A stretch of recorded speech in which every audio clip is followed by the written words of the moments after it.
할렐루야, 감사합니다. 디도서 개론에 이어서 이 시간에 디도서 1장을 우리가 공부하도록 하겠습니다.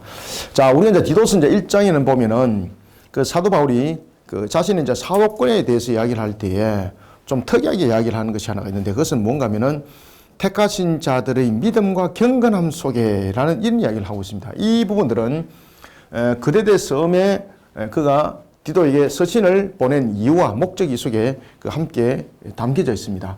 특히 이제 사도 바울은 그레데 섬에 만연해 있던 영지주의자들, 그 다음에 유대 율법주의자들, 이 부분들을 바로 잡기 위해서는 중요한 것은 정통 교리를 수호하는 측면인데, 그러한 측면에서 또한 중요한 것이 교회 조직이었습니다. 교회 조직은 그저 권리와 권세가 있는 것이 아니라 교회 교리를 수호하는 측면에서의 하나의 조직적 질서였습니다.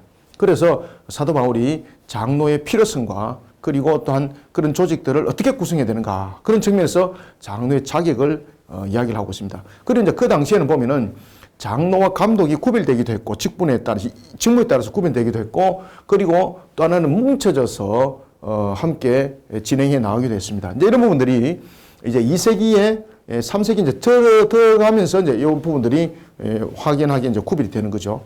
지금 이때는 이제 1세기 때는 이런 장로의 직분과 감독의 직분들이 확연하게 구별되지는 않았습니다. 그래서 사도 바울이 오늘 1장에서 보면은 특히 5절에서 보면은 분명히 장로라 이야기하기도 하죠, 그죠? 그리고 7절에서 보면은 감독이라고도 하기도 하는데, 그 당시에 어떤 그 권위와 위험에 따라서 장로로 호칭되기도 하고, 그 다음에 직무에 따라서 그 사람이 감독으로 호칭되기도 했어요. 아시겠죠, 그죠? 그래서 그 당시에는 이렇게 확연한 구별이 없었어요.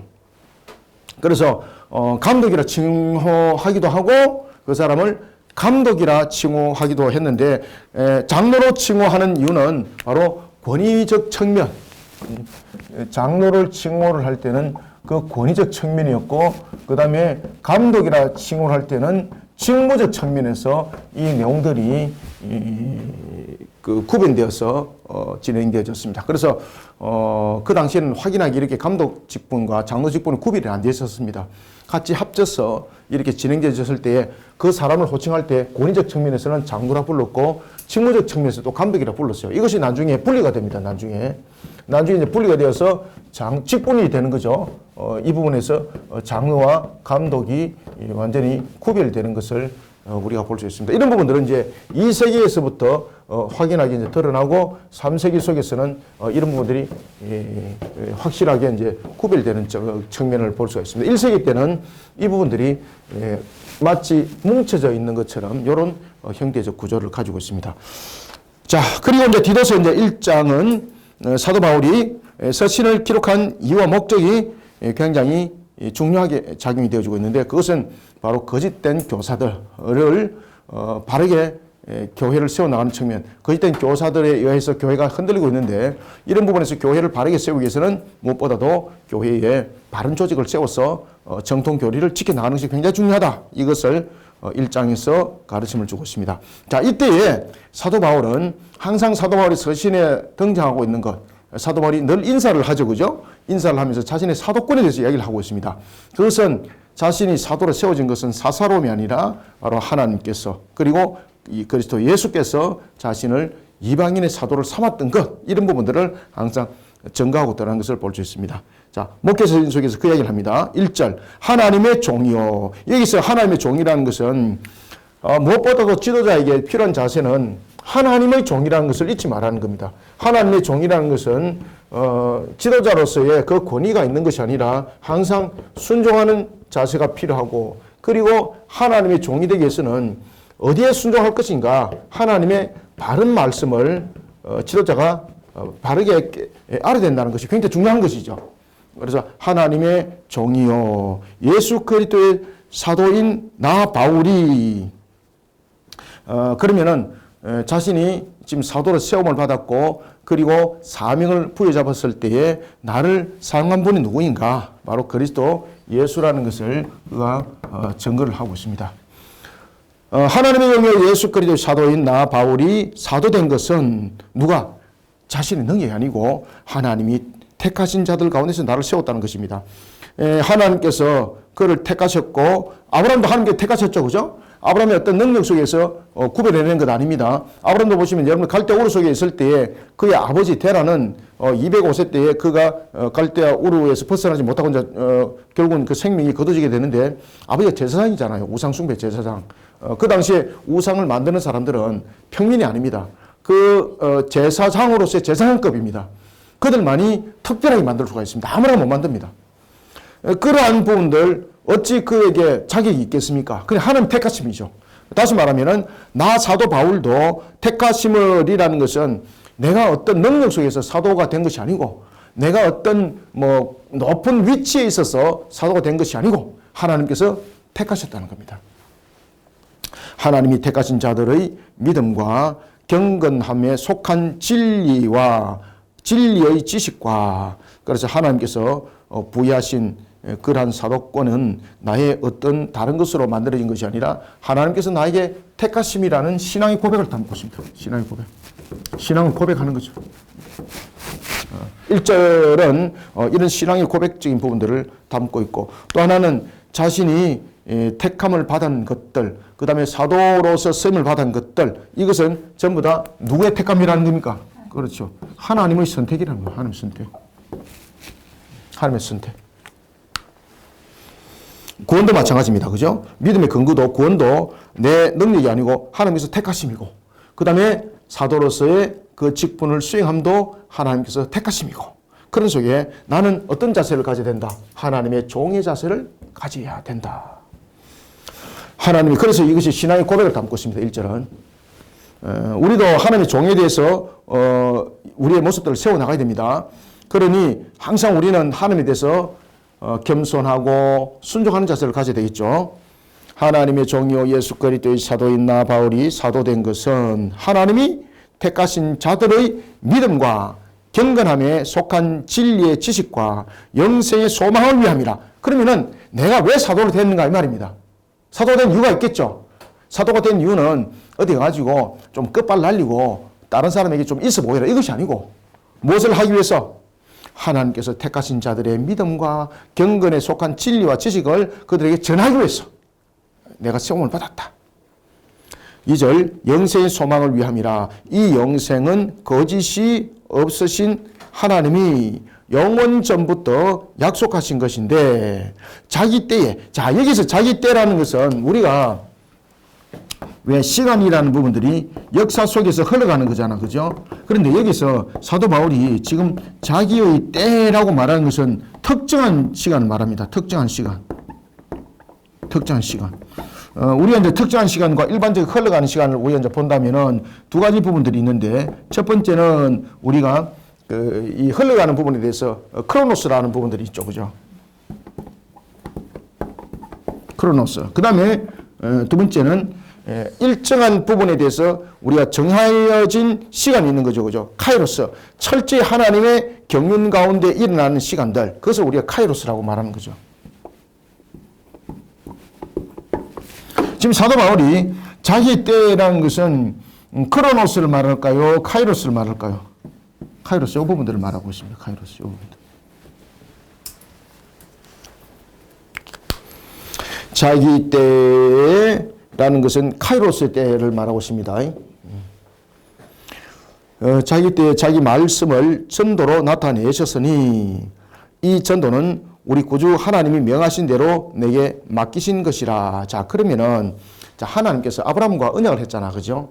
아브라함과 언약을 하셨고 그 다음에 그 언약의 완성대로 예수님께서 이 땅에 오셨고 그런 부분들 전부 다 창세기 3장 15절에 언약이 성취됨이 이루심이었죠. 하나님께서 말씀하신 대로 모든 말씀은 전부 다 성취되었고 이루어졌습니다. 그리고 또 예수 그리스도에 와서 그 핵심적인 부분들이 하나의 종점을 이뤘습니다. 그러면 종점을 이룬 이 부분에 대해서 효력은 하나님께서 어떻게 발생시키고 있는가라는 것을 통해서 이야기할 때 복음이라는 겁니다. 복음. 복음이라는 도구를 하나님께서 사용한다는 겁니다. 복음. 이 복음이라는 도구. 따라서 하나님께서는 자신의 언약을 수행하는 측면에서 굉장히 중요한 도구를 사용하는데 그 도구가 무엇입니까? 복음, 전도.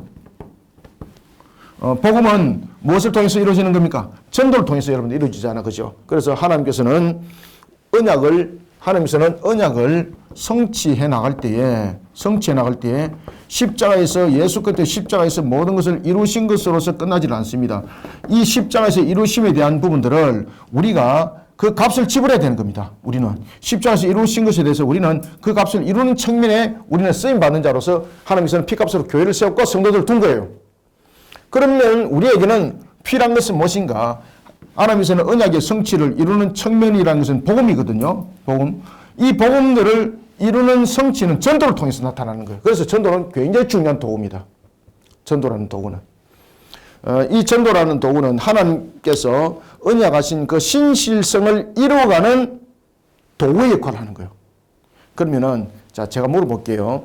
하나님께서 언약을 성취하는 측면에서의 그 언약에 대한 신실성을 이루어가는 도구로 이 땅에 우리의 주어진 하나 사명이 있습니다. 그게 뭡니까? 전도입니다. 전도. 그래서 전도는 우리에게 필수입니다. 필수.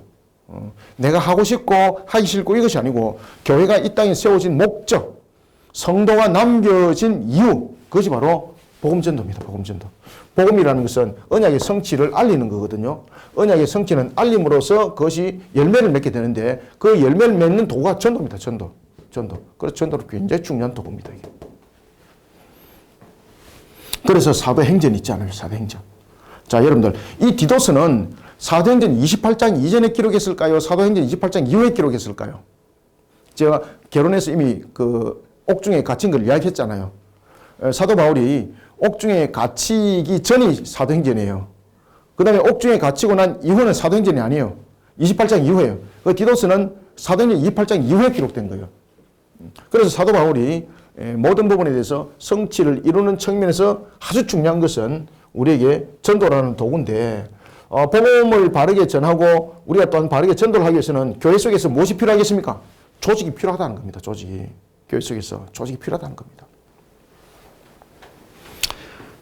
봅시다. 3절, 자기 때에 자기의 말씀을 전도로, 무엇으로? 그렇죠. 전도로 나타내셨으니, 이제 아시겠죠? 그죠? 이 전도로 나타낸다는 것은 하나님께서 자신이 세웠던 그 언약의 신실성을 이루어갈 때에 어떤 도구를 사용했다는 겁니까? 전도라는 도구를 사용할 것을 이미 아브라함에게 이야기했습니다, 여러분들요. 그래서 너로 말미암아서 복을 너로 말미암아서 너를 축복하는 자는 축복할 것이고 너를 저주할 자는 저주할 것이라고 했잖아요. 그죠? 그 후손들 통해서 이루어질 것에 대해서 이야기했습니다. 그것이 복음이거든요. 그것이 전도를 통해서 이루어지는 겁니다. 자기 때에 자기 말씀을 전도로 나타내셨으니 이 전도는 우리 구주 하나님이 명하신 대로 내게 맡기신 것이라. 같은 믿음을 따라 나의 참 아들 된 디도에게 편지하노니, 같은 믿음을 따라라는 것은 예수 그리스도 십자가 복음 그 속에 놓여있는 디도에 대해서 이야기를 하고 있는 겁니다. 같은 믿음을 따라 나의 참 아들 된, 결혼에도 말씀드렸던 것처럼 사도 바울이 아들이라고 칭하는 사람 딱 2명 있죠. 그죠? 이게 친아들이 아닙니다. 영적으로 그가 복음 가운데서 난 아들입니다. 바로 한 사람은 디모데고 또 한 사람은 디도입니다. 같은 믿음을 따라 나의 참아들 된 디도에게 편지하노니 하나님 아버지와 그리스도 예수 우리 구주로부터 은혜와 평강이 네게 있을지어다. 그죠? 은혜와 평강이 어떻게 있겠습니까? 하나님께서 그에게 은혜와 평강을 주심으로 있는 거죠. 그러면은 그리스도 예수로부터 은혜와 평강이 네게 있을지어다. 우리가 그렇게 말하면은 그냥 은혜와 있고 평강이 있나요? 아니죠. 이게 단순한 인사가 아니죠. 여러분들 잘 아시는 것처럼 예수님은 지금도 하늘 보좌에서 하나님 우편이라는 것은 권세, 권능을 말하고 있거든요. 그 권세와 권능을 받아서 중보자로서 우리의 모든 은혜와 평강을 우리에게 주심이 되는 거예요. 아시겠죠? 그래서 그것은 예수 그리스도께서 지금도 중보자로 살아계심이고 그 모든 부분들이 중보자로서 역할들을 감당하고 있음에 대한 고백들이, 신앙의 고백들이 은혜와 평강이 네게 있을지어다 라는 속에 있는 겁니다. 아시겠죠? 자, 5절. 내가 너를 거레대에 남겨둔 이유는 거레대에 남겨둔 이유는 그가 뭐 거칠기 때문이 아니고 그에게 적절한 요소 속에서 그가 이제 배치를 하는 겁니다. 특히 이제 사도 바울이 그 에베소, 그다음에 이제 에베소와 거레대에 이 두 사람을 둔 것은 그가 로마 옥중에서 이제 잠깐 석방되어 있다가 옥중에 1차 옥중에 몇 년 갇혀 있다 그랬죠? 2년 갇혀 있다가 그가 잠깐 석방이 됩니다. 잠깐 이제 석방인자 64년부터 67년 사이 이제 석방인자 되면서 그 속에서 그가 그레데와 그리고 에베소의 사역자를 보내게 되는데 그 과정을 지금 이야기를 하고 있는 겁니다. 그 과정 속에서 지금 특히 이제 디도스는 어디서 서는가 하면요. 마게도니아 지역 속에서 또 빌립보에서 이 서신을 기록하는 겁니다. 마게도니아 빌립보에서. 이 서신을 기록하면서 그가 이제 그 이야기를 하는 거예요. 내가 너를 그레데에 남겨둔 이유는 남은 일을, 그러면 다시 말하면은 사도 바울이 거기서 다 하지 못한 일들이 있다는 거예요. 그 문제는 뭔가 하면은 조직을 못했다는 거예요. 사도 바울이. 교회 조직을 세우지 못했다는 거예요.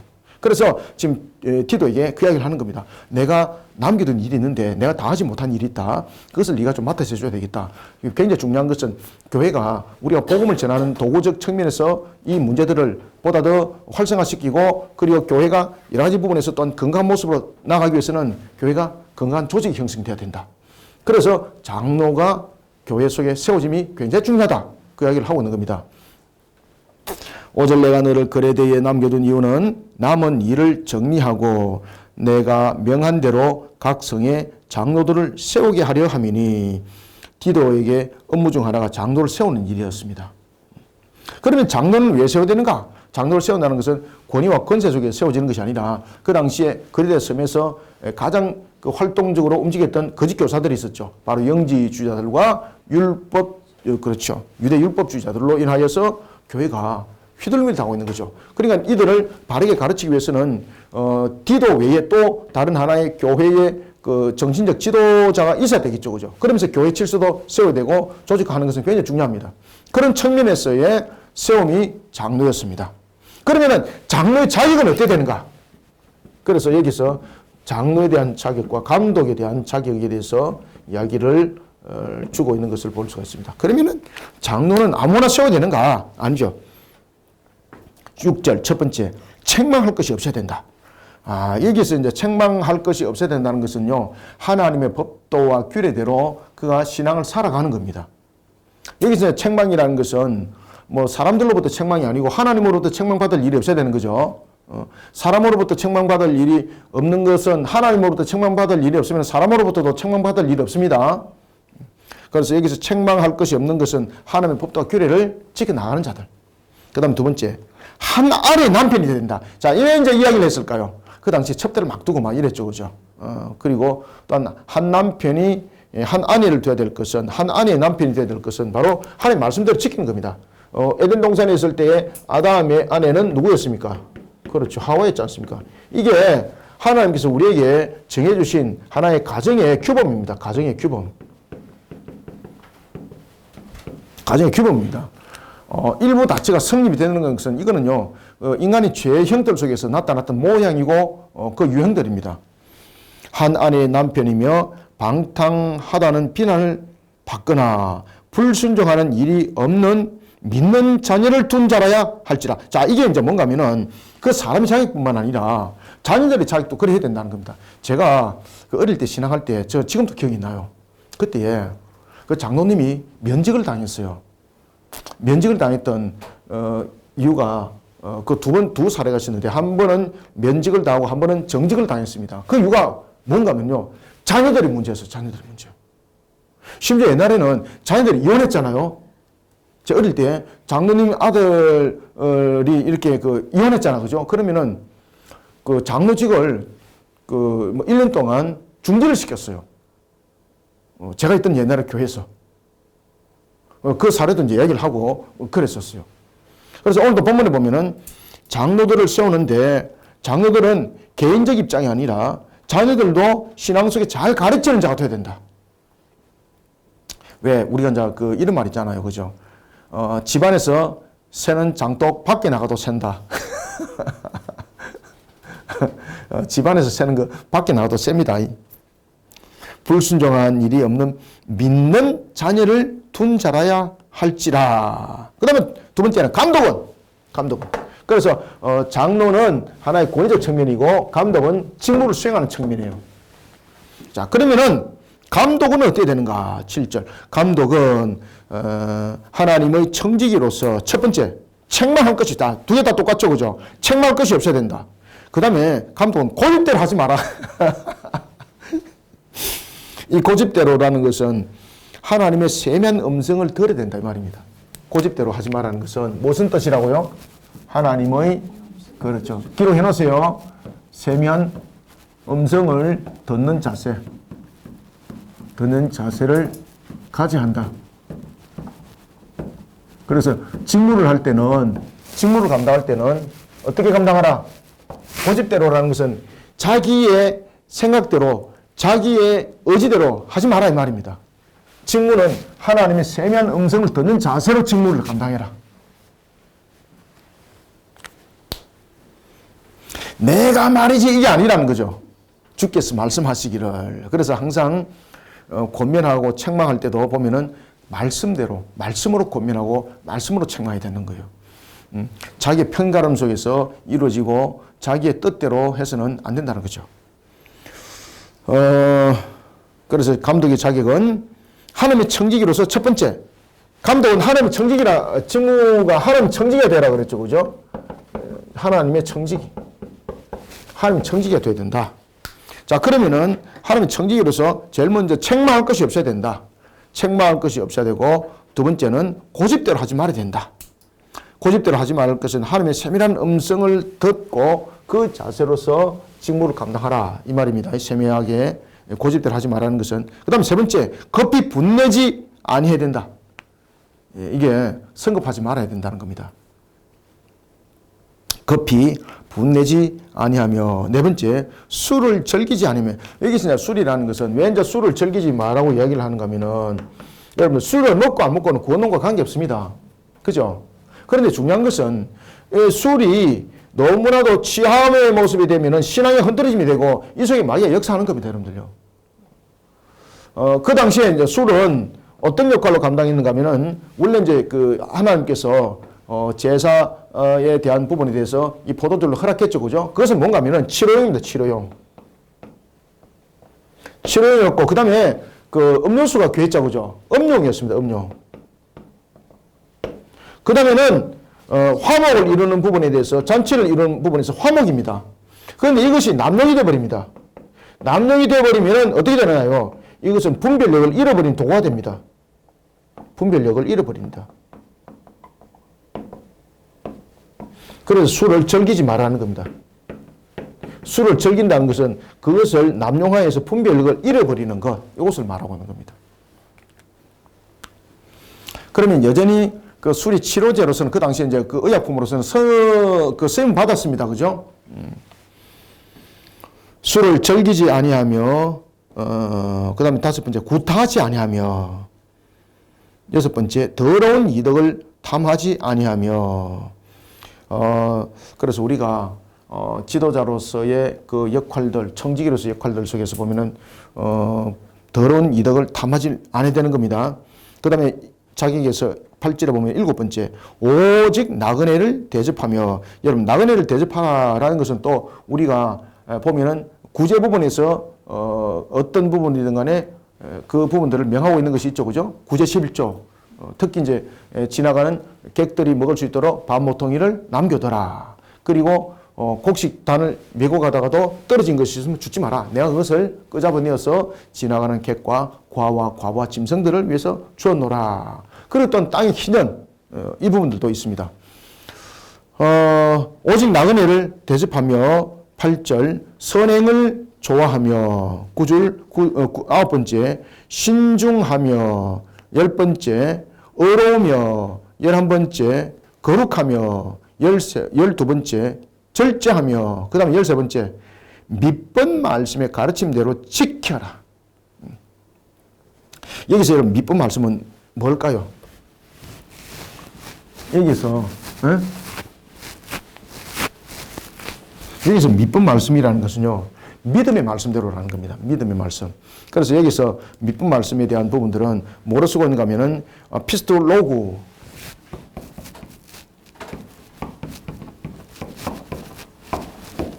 요 단어를 쓰고 있어요. 요 단어. 이게 이제 뭔가 하면은 밑번 말씀이라는 것은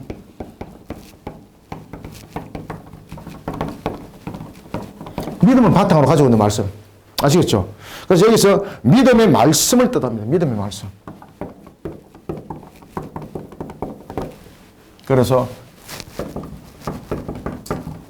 피스투 로고라는 단어를 딱 써요. 이거는 로고는 피스투는 피스토스 원형이고 로고는 로고스 원형이 로고스죠, 그죠? 말씀.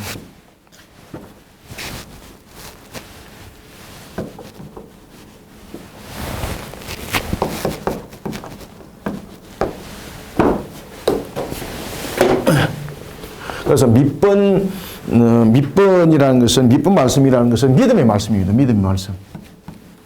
밑번 말씀이라는 것은 믿음의 말씀. 믿음의 말씀. 밑번 말씀의 가르침을 그대로 어떻게 하라? 그렇죠. 그대로 지켜야 하리니. 그러니까 예수 그리스도를 믿고 따르고 있는 진리 말씀대로 살아가라 이 말입니다. 그런 자격을 가진 자가 되어야 된다. 밑번 말씀의 가르침을 그대로 지켜야 하리니 이는 능히 바른 교훈으로 권면하고 거슬러 말하는 자들을 책망하게 하려 함이라. 그러면 자신이 바른 말씀대로 살아가지 못하면서 남을 교훈할 수 있습니까? 안 된다는 겁니다. 책망할 수 있습니까? 안 된다는 겁니다. 그러면 그 사람들이 뭐라고 말하겠습니까? 니는 그래 맞죠?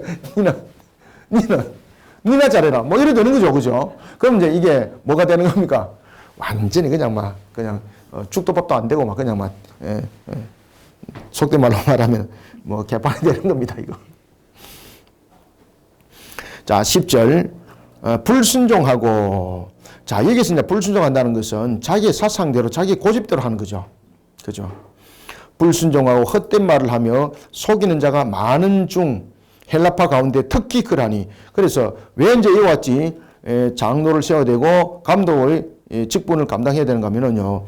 그 당시에 가지고 있는 이러한 잘못된 자기 사상, 자기 고집, 이런 속에 예수 그리스도를 예수 그리스도에 대한 믿음을 희석시켜 버리는 거죠. 예수 그리스도만으로 구원을 이야기하고 있던 그 가르침을 받아들이지 않는 자들, 그것은 이제 10절에 헬라파 중에 그런 자들이 특히 많다 이 말이에요. 그래서 여기서 헬라파 가운데 특히 그런 자가 많다는 대표적인 것은 누굽니까? 영지주의. 영지주의라는 말하고 있습니다. 영지주의자. 불순종하고 헛된 말을 하며 속이는 자가 많은 중 헬라파 가운데 특히 그러하니라. 여기서 그래 됐으면 특히 그 유대 율법주의자보다도 더 큰 문제가 영지주의자들. 그래서 헬라파 가운데라는 것은 그 당시에 이제 영지주의자들이 헬라적 철학을 또 바탕을 가지고 가르쳤거든요. 그래서 그 이야기를 하고 있는 겁니다. 헬라파 가운데 특히 그러하니 그들의 입을 막을 것이라. 이런 자들이 더러운 이득을 취하려고 마땅하지 아니한 것을 가르쳐 가정들을 온통 무너뜨리는도다. 그죠? 거짓된 교리 속에서 무너뜨리고 있는 거죠. 그러면 이제 교리를 수호하는 측면에서 교회 조직이 얼마큼 중요한가를 설명을 하고 있는 겁니다. 그래서 교회 조직을 바르게 세워서 바른 교리 속에 가르쳐 나가야 된다. 12절. 거래대인 중에 어떤 선지자가 말하되. 자, 요것은 이제 12절은 누굴까요? 자, 10절은 영지주의자입니다. 자, 거래대 두 이단 세력들이 활개를 치고 있다고 그랬죠. 하나는 영지주의자죠. 영지주의자는 지금 헬라파 속에서 지금 이야기를 하고 있습니다.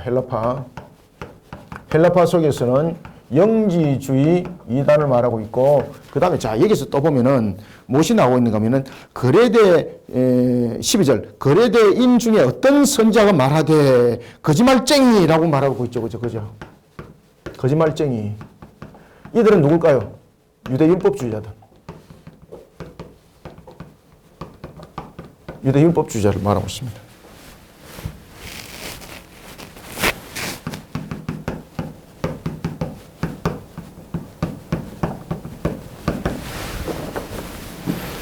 이렇게 이단들의 유형을 이렇게 설명하고 있습니다. 이단들의 유형.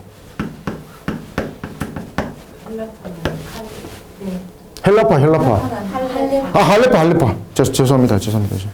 예. 여기서 죄송합니다. 할레파는 유대 율법주의자고, 여기서 거짓말쟁이가 여기서 헬라 철학을 들고 놓은 자들이거든요. 예. 여기서 거짓말쟁이가 헬라 철학을 들고 나온 중에서 이 자들이 그 영지주의자들입니다.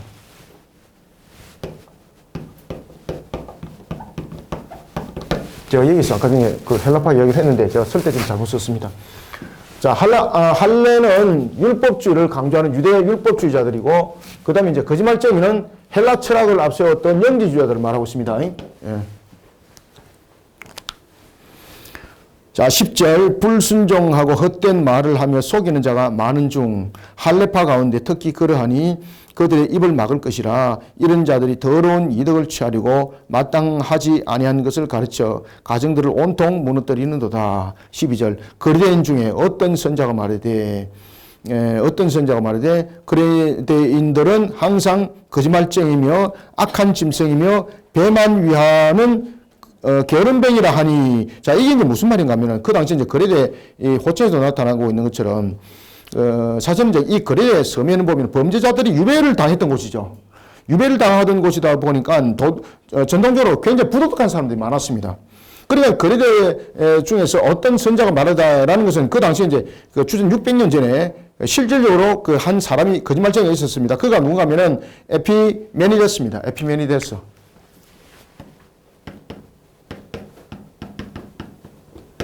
그가 막 거짓말을 가르치는 거예요. 자, 그래서 여기서 거짓말쟁이라는 것은 헬라 철학을 통해서 영지주의, 다시 말하면은 예수 그리스도를 믿는 믿음 속의 구원이 영적 구원만이 있다는 것이죠. 따라서 예수 그리스도를 믿는다는 것은 영이 그 지식을 통해서 구원의 탈출을 아는 것, 이것을 믿음이라고 말한다. 이 거짓말. 그것을 이제 에피메니데스의 비유를 통해서 지금 이 부분들을 설명하고 있는 겁니다. 거리대인 중에 어떤 선자가 말하되 거리대인들은 항상 거짓말쟁이며 악한 짐승이며 배만 위하여 게으름뱅이라 하니 이 정인이 참되도다. 그러므로 네가 그들을 엄히 꾸짖어라. 이는 그들로 하여금 믿음을 온전하게 하고. 유대인의 허탄한 이야기와, 여기서 허탄한 이야기는 바로 혈통과 할례와 율법적 측면에서 이야기를 하는 거죠. 유대인의 허탄한 이야기와 진리를 배반하는 사람들의 명령을 따르지 않게 하려 함이라. 그래서 유대인의 허탄한 이야기는 혈통과 할례와 율법을 앞세운 자들이고, 그 다음에 진리를 배반하는 사람들은 누구예요? 영지주의자들. 두 개를 지금 합쳐서 또 이야기를 하는 거죠. 앞에서 이야기를 하고 다시 한번 이야기를 하는 거예요. 15절 깨끗한 자들에게는 모든 것이 깨끗하나 더럽고 믿지 아니한 자들에게는 아무것도 깨끗한 것이 없고 오직 그들의 마음과 양심이 더러운지라. 그러면 이게 이제 무슨 이야기인가 하면은, 자, 우리가 이제 식물을 먹지 않습니까? 예를 들어서. 그러면 식물이 더러운 것이 아니고 우리의 부분들에 대해서 부정한 것은 영적 부분에서 우리의 부분들이 더러운 것이지 다른 것이 아니라는 거죠. 그래서 오직 그들의 더러운 것은 오직 그들의 마음과 양심이다 라고 말하는 거예요. 식물이 더러운 것이 아니고, 우리가 만약에 어떤 음식을 먹었다 그러면 그 음식이 더러운 것이 아니고 무엇이 더럽다는 겁니까? 영적으로 그렇죠. 영적으로 부정한 믿지 않는 자들, 그 내면의 모습, 그것이 더러운 것이다. 16절 그들이 하나님을 시인하나, 이제 가증스러운 모습. 이게 이제 또 다시 말씀하고 있는 바로 영지주의자들과 그리고 또한 유대 율법주의자를 또한 이야기하고 있습니다. 그들, 그 복수죠. 그들이 하나님을 시인하나 행위로는 부인하니 가증한 자요 복종하지 아니하는 자요 모든 선한 일을 버리는 자니라. 그래서 여기서 다시 한 번 더 이단들에 대해서 이야기를 하고 있는데, 그 이단들은 바로 어떤 자들입니까? 가증한 자들이다. 복종한다 하지만 신한다 하지만 신하지 않는 자들이다. 모든 선한 일에 대해서 그들은 버린 자들이다. 이렇게 이야기를 하고 있습니다. 자, 오늘은 우리가 1장까지 봤습니다. 특히 이제 그 1장의 내용들의 중심은 교회가 조직해야 될 이유에 대해서 사도 바울이 설명했죠. 그죠? 결국은 교회 조직의 이유는 바로 그릇된 가르침에 있는 그들을 바른 교리 속에 교회가 견고하게 세우기 위해서 해야 된다. 그런데 내가 있을 때에 그러한 일들을 하지 못했다. 그러니 너는 내가 너에게 가르쳤던 그 십자가 복음을 가지고 그리고 바르게 세울 때에 교회 조직을 먼저 세워라. 그 교회 조직을 세우는 것이 굉장히 중요한 것이다. 그 다음에 교회 조직을 세울 때는 반드시 자격을 가지고 있다. 그 자격은 이러하니 라면서 이제 가르침을 주고 있습니다. 자, 이런 속에 이제 교회의 건강한 조직들을 구성하게 한 사도 바울, 이제 2장에서는 어떤 가르침을 주고 있을까? 우리가 잠시 후에 또 만나도록 하겠습니다. 오늘은 여기까지 하겠습니다. 감사합니다. 수고하셨습니다.